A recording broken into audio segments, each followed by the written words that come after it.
অন্তত প্রকাশ্যে এনার ওপর কোনো রাগ দেখালেন না উনি। সারদা নিয়ে বহুমুখী চাপের মুখে তাঁর দিল্লি সফর যে আদতে বন্ধুত্ব বার্তা তা আরও একবার প্রমাণিত হলো। জাতীয় স্তরের কোনো মুরব্বীকেই তিনি যে অন্তত এ যাত্রায় চটাবেন না তা পরিষ্কার।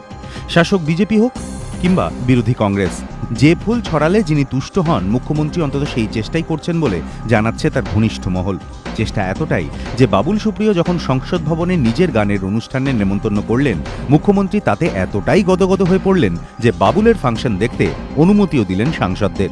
বৃহস্পতিবার সংসদের সেন্ট্রাল হলে মমতা বন্দ্যোপাধ্যায় তখন দলের সাংসদদের সঙ্গে কথা বলছিলেন। বাবুল সুপ্রিয় এসে বলেন, দিদি, বিজেপির সাংসদ বা মন্ত্রী হিসেবে বলছি না, গায়ক বাবুল সুপ্রিয় হিসেবে বলছি। আপনি তো আমার গান পছন্দ করেন, শুনেওছেন। আজ সন্ধ্যায় সংসদের বালযোগী অডিটোরিয়ামে ভেঙ্কাইয়া নাইডুজি আমার একক অনুষ্ঠানের ব্যবস্থা করেছেন। আমি চাই আপনি আসুন। হাসি মুখে মমতা বন্দ্যোপাধ্যায় তখন বলেন, আমি তো অনেক কাজ নিয়ে এসেছি, আমি যেতে পারবো না। এরপর দলের সাংসদদের উদ্দেশ্যে তৃণমূল নেত্রী বলেন, তোমরা কে কে যেতে চাও, যেও।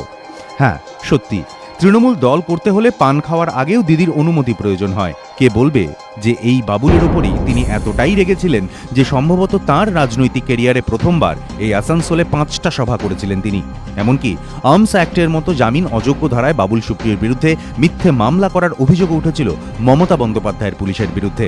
থানায় ডেকে কাঠের চেয়ারে বসিয়ে বাবুলের প্রতি পুলিশের আচরণ যে নিউটাউন থানায় সুমন মুখোপাধ্যায়ের থেকে ভালো ছিল না তা বলাই বাহুল্য। তবে দিদির ঘনিষ্ঠরা এটা বুঝে উঠতে পারেননি বাবুলের অনুষ্ঠানে যাওয়ার অনুমতি দেওয়াটা নিছকই ভদ্রতা, নাকি পরে গেছেন জানলে দলনেত্রী বেজায় চটবেন, তাই অনেকেই শেষ পর্যন্ত সে পথ মারাননি। এবিপি আনন্দ।